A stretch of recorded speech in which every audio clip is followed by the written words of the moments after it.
Hi hello friends, स्वागत आहे आपल्या सगळ्या यूट्यूब फॅमिली मेंबरचं आपल्या नवीन एका व्हिडिओमध्ये आणि आपल्या चॅनलमध्ये सुद्धा। आणि बाहेरचं हे ऊन बघून आता खरं वाटते की उन्हाळा खरंच सुरू झाला आहे।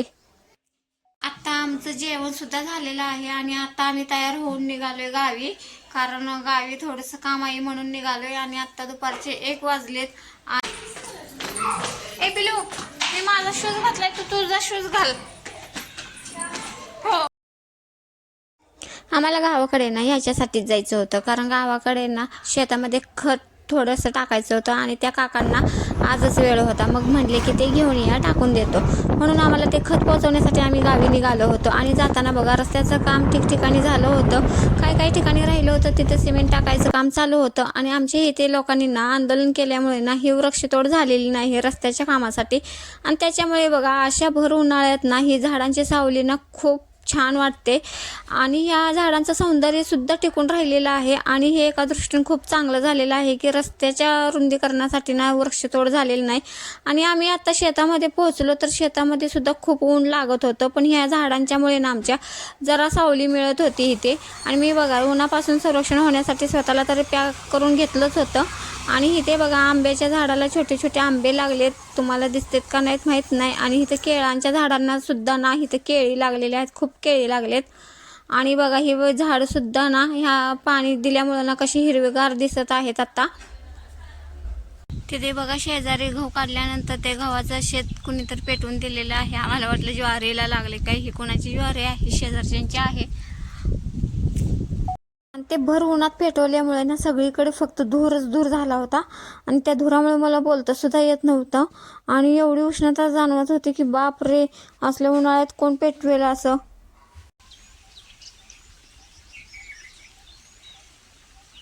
आणि हे आमच्या दिरांचं शेत आहे आणि त्यांचीच ही ठिबक आहे आणि त्यांच्याच तिथे कोंबड्या सुद्धा आहेत।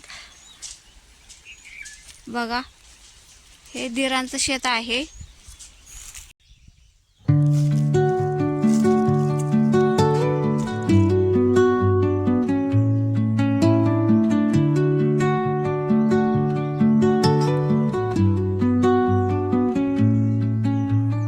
Under the boughs where the shadows play, the wind hums songs at the break of day, whispering pines, secrets untold.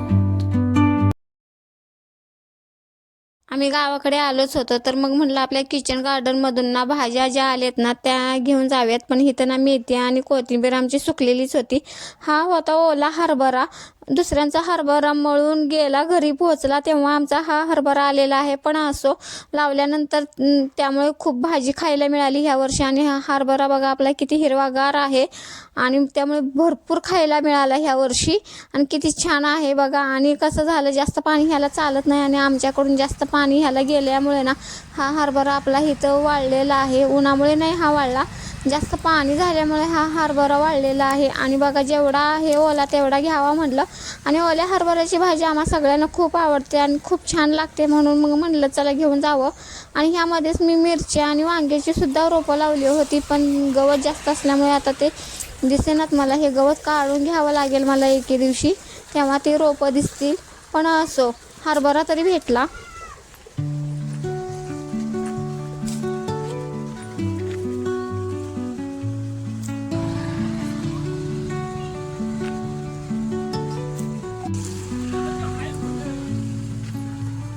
Under the boughs where the shadows play, the wind hums songs at the break of day,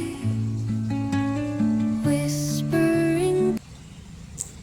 आत्ताच घरी आलो शेतातून, म्हणजे गावावरून। आणि घरी आले, चहा पिले आणि थोडा वेळ बसले। तेवढ्यात सकाळी अन्वेषाकडे 2 पार्सल आले होते, ते अन्वेषाने दाखवले। बघा इथं हे 2 पार्सल आहेत आपले, हे एक पार्सल आहे आणि हे एक पार्सल आहे। ह्या 2 पार्सलचा व्हिडिओ उद्या मी शॉर्ट्समध्ये टाकणारच आहे। आणि आता मी हा व्हिडिओ इथं सेंड करते, पुन्हा भेटू नेक्स्ट व्हिडिओमध्ये।